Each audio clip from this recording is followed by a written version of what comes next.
कलयुग है, इसमें जो शास्त्रों में बड़े बड़े साधन पवित्र बताए गए हैं उनका निर्वाह करना कठिन है। निर्वाह होने पर भी जो फल की प्राप्ति होती है वो प्रेम नहीं होता किसी अन्य साधनों से। यह गुण साधन ते नहीं होई, तुम्हारी कृपा पाओ कोई कोई। जो भगवत प्रेम है ये अन्य साधनाओं से नहीं होता, ये भगवत कृपा से होता है। भगवत कृपा का स्वरूप क्या है? हरिवंश कृपा हरिवंश कहें, और हरिवंश कहें हरिवंश लहें। हरिवंश सुलाभ सदा तिनके, सुख संपत्ति दंपति जो जिनके।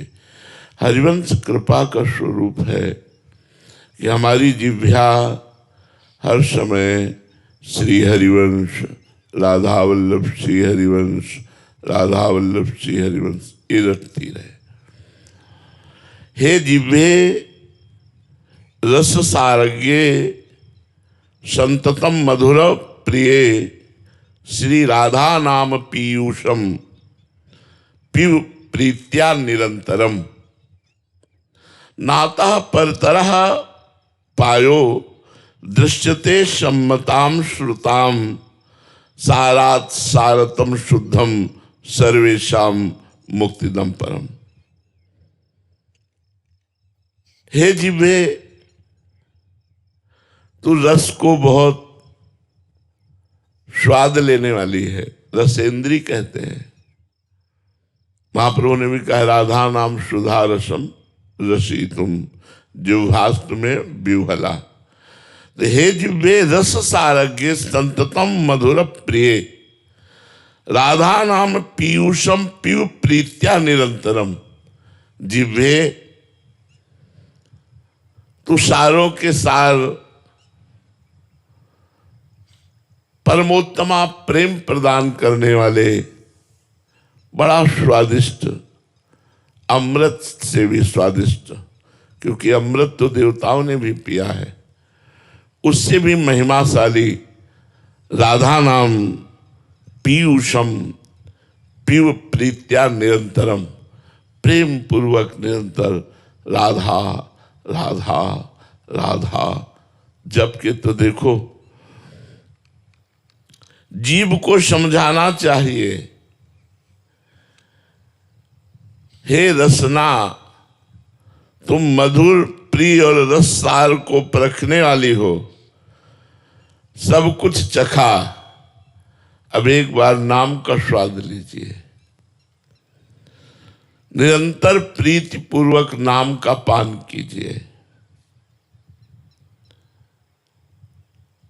भगवान शंकर ने सभी ग्रंथों सभी शास्त्रों का मंथन किया और कहा कृतम सदग्रंथ शास्त्राणाम निर्णयम परमम मया, श्री नाम स्मरणम सारमन्यम निरर्थकम। सब शास्त्रों का सार मंथन करके भगवान शंकर जी ने कहा कि नाम जप यदि हो रहा है तो आपका जीवन आपकी साधना ठीक चल रही है, और नाम जप नहीं हो रहा है तो कह रहे हैं निरर्थकम। उसका जो अंतिम परिणाम होगा वो कोई खास नहीं होगा। भगवान के नाम में अपार सामर्थ्य है। इसको ऐसे रखा गया है जैसे मधुमक्खी हर पुष्प से थोड़ा थोड़ा पराग लेकर एकत्रित करती है और ऊपर से ढक करके अंदर शहद को रखती है। कहीं शहद है नहीं किसी फूल पर, किसी फूल को निचोड़ो तो शहद निकलेगा क्या?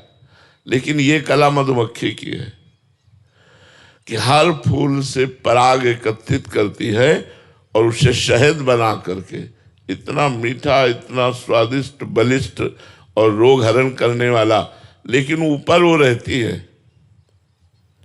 जो कोई मधुमक्खियों को हटा सके वही शहद का पान कर सकता है। ऐसे सब शास्त्र और उनके लुभावने वाक्य और उनका सबका सार रखा गया है नाम रूपी शहद।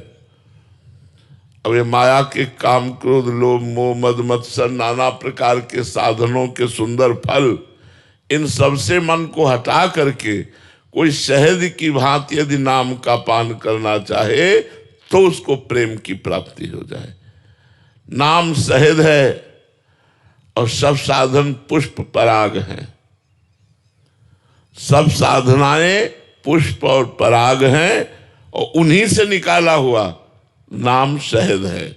जैसे मधुमक्षिका निकासी सारी फूलनते गात विशेष बात विदित विशेष है, ऐसे ही सुसंत सुधि श्रुतन समूह मति सुनाम रंग रूप वेश है। जो प्रभु का नाम है वो मधुमक्खियों के द्वारा जैसे निकाला हुआ शहद, ऐसे ब्रह्म ऋषियों के साधनों के समस्त साधनों का सार नाम है। नाम रटना है। यहां कह रहे हैं नाम रटना है। राधा वल्लभ श्री हरिवंश, राधा वल्लभ श्री हरिवंश, राधा वल्लभ श्री हरिवंश। मन लगे ना लगे, हमें नाम रटना है। सब संतों का श्रुति शास्त्रों का सार है भगवान से जुड़े रहना। अब हम राम बोले, कृष्ण बोले, हरि बोले, राधा बोले तो जुड़े हैं ना भगवान से। हमें जुड़े रहना है। आप इस बात पर विश्वास कीजिए कि नाम से बढ़कर कोई साधना नहीं है, कोई इसमें विधान नहीं है कि आप ऐसे बैठ करके करो, पद्मासन में बैठ करके करो, आप एक बार अन्न पा के करो, आप उपवास, कुछ नहीं। आप जैसे हो, पवित्र हो या अपवित्र हो, आप सोच में बैठे बैठे भी राधा राधा जप सकते हैं और जपते ही हैं। नहीं तो सोच में मर जाएंगे तो फिर हमें तो हर समय सावधान रहना, कब प्राण निकल जाए।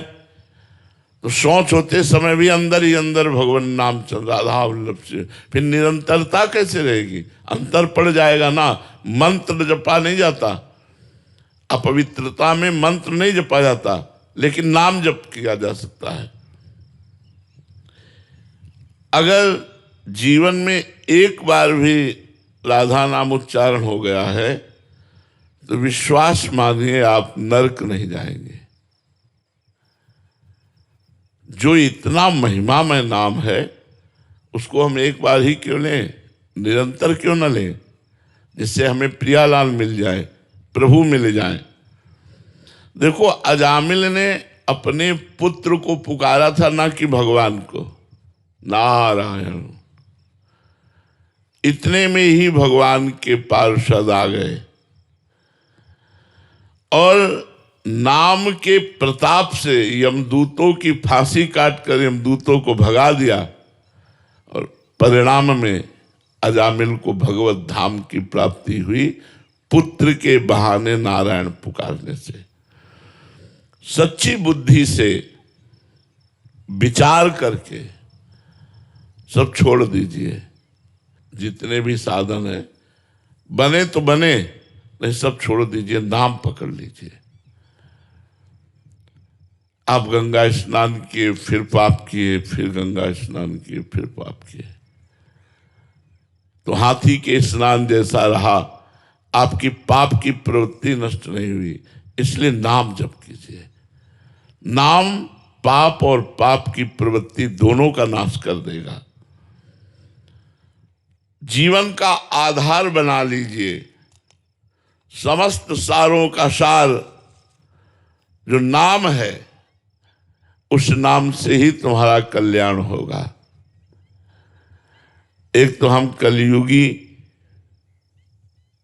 कलयुग में प्रायः मन गंदी बातों में ज्यादा लगता है, संसारिकता में ज्यादा लगता है, भजन में नहीं लगता। अच्छे बनावटी कपड़े पहनना, बनावटी बातें करना, बनावटी भोजन पाना, बनावटी जीवन हो जाना एक कलयुग का प्रभाव है। आज ये पता नहीं चलता कि आदमी सही बोल रहा है कि नहीं बोल रहा है। विश्वास नहीं रह गया है कि आदमी बोल रहा है कि सही बोल रहा है कि नहीं बोल रहा है। पूरा का पूरा 100% भी झूठ बोल सकता है, 100%। एक तो कलयुगी मानो, उसमें भी थोड़ी आयु, उसमें भी रोगों की बाहुल्यता। अब नए नए बच्चे चश्मा लगाए हैं, 500 शुगर है, high blood pressure, low blood pressure. Cancer तो ऐसे हो रहा है जैसे जुकाम बुखार हो रहा। पहले जैसे जुकाम बुखार किसी किसी को होता था, ऐसे अब कैंसर हो रहा है। कैसे भजन करे? और आहार तो अशुद्ध, शुद्ध आहार का अभाव, मन स्थिर नहीं, कैसे कल्याण हो? आप विचार करके देखो। कलयुग का प्रभाव, आयु थोड़ी, रोग अनेक, भोजन अशुद्ध, मन स्थिर नहीं और संग गलत। कोई बिरला ही ऐसा संगी होगा जो हमें भगवान की तरफ लगावे। नहीं, हमारा संग जो है मन गलत और हमारा तन का संग गलत, तन मन दोनों का संग गलत। अब नाना प्रकार की साधनाएं, इतनी तपस्याएं लिखी हुई हैं शास्त्रों में भगवत प्राप्ति के लिए, वो हमारे लिए पहाड़ उठाने के समान है। जो साधनाएं हैं वो पहाड़ उठाने के समान है। युगों पढ़ते रहो, इतने शास्त्र हैं, इतने साधन हैं, निर्णय नहीं कर पाओगे किसमें चले, क्या करें क्या ना करें। मोह ममता अपना प्रभाव दिखा रही है। परिवार से, शरीर से, भोगों से इतनी प्रियता है कि भगवान से बिल्कुल प्रियता नहीं उस तरह की है। तो इसीलिए सभी जीवन का, सभी शास्त्रों का, सभी साधनों का सार निकाला गया है नामामृत, नाम। सारों का सार आनंद सिंधु को अधीन कर लेने की सामर्थ्य नाम में है। सुमिर पवन सुत पावन नामू, अपने बस करि राखे रामू। भगवान शंकर जी सदैव नाम जप करते रहते हैं। उनको क्या चाहिए? वो तो आनंद समुद्र है। रामचरितमानस में आया है कि होई सोई जो राम रचि राखा, को करि तर्क बढ़ावे शाखा, अस कही जपन लगे हरिनामा, सती गई जहां प्रभु सुख धामा। ये प्रसंग में आता है। तो भगवान भी नाम जप करते हैं। बड़े बड़े ब्रह्म ऋषि, बड़े बड़े महात्मा नाम जप करते हैं। देखो सनक सनंदन सनातन सनत कुमार हर समय हरिशरणम हरिशरणम हरिशरणम ऐसा जपते हैं। नाम प्रकाशमान रत्न है और सब साधन दीपक है। दीपक को हवा बुझा सकती है, लेकिन रत्न के प्रकाश को हवा बुझा नहीं सकती। आंधी आवे माया की तो साधना रूपी दीपक बुझ सकता है, लेकिन रत्न रखा है, मणि रखी है और जगमग जगमग हो रही, तो धूल भरी आंधी क्या बिगाड़ लेगी उसका। तो सब साधनाएं दीपक, प्रकाश देने वाले, और नाम है मणि प्रकाश देने वाला। जैसे गोस्वामी जी ने लिखा है, राम नाम मणि दीप धरी, जीह देहरी द्वार, तुलसी भीतर बाहरो, जो चाह सुझियार। हृदय में भी और बाहर जगत में भी यदि आनंद चाहते हो तो भगवान नाम मणि को अपनी जिह्वा पे रख लो। भयंकर कलिकाल, इसके जितने दोष और भयंकर पाप सबको नष्ट करने की सामर्थ्य नाम में है। और नाम जपने के लिए कोई ऐसा नहीं कि जवान होना चाहिए, कि बूढ़ा होना चाहिए, कि पढ़ा होना चाहिए, कि ब्राह्मण होना चाहिए, क्षत्रिय होना चाहिए, कि वैश्य होना चाहिए, कि शूद्र होना, इससे कोई नहीं। पुरुष, नपुंसक, नारीवा, जीव, चराचर, कोई शब्द में आ गया, जीव चराचर कोई, सर्व भाव भज कपट तज मोई, परम प्रिय सोई, भगवान ने कह दिया। तो नाम असरण शरण है, कोई भी नाम जप कर सकता है। गुणहीन, पापाचारी, व्यसनी, सब कोई नाम जप कर सकता है। यदि आप नशा नहीं छोड़ पा रहे तो नाम जप शुरू करो, नशा छूट जाएगा। आप गंदी आदतें नहीं छोड़ पा रहे, नाम जप करो, गंदी आदतें आपकी छूट जाएंगी। नाम अहंकार को नष्ट कर देता है, अमानी बना देता है। अमानिना मान देना, स्वयं अमानी रहकर दूसरों को मान देना, ये नाम भगवान की कृपा से आता है। नाम भगवान मानो तीक्ष्ण तलवार है, सब पापों का, सब दुर्गुणों का नाश करने के लिए। इसलिए भली भांति मन में स्वीकार कर लो कि समस्त रसों का खान प्रभु का नाम है। अब नाम छोड़ करके हमें अन्य साधनों की तरफ नहीं भटकना। जितना समय मिले अधिक से अधिक राधा वल्लभ श्री हरिवंश, राधा वल्लभ श्री हरिवंश, राधा वल्लभ, आपका परम कल्याण, परम मंगल हो जाएगा। कलयुग है, कलयुग केवल नाम आधारा, सुमिर सुमिर नर उतरहि पारा।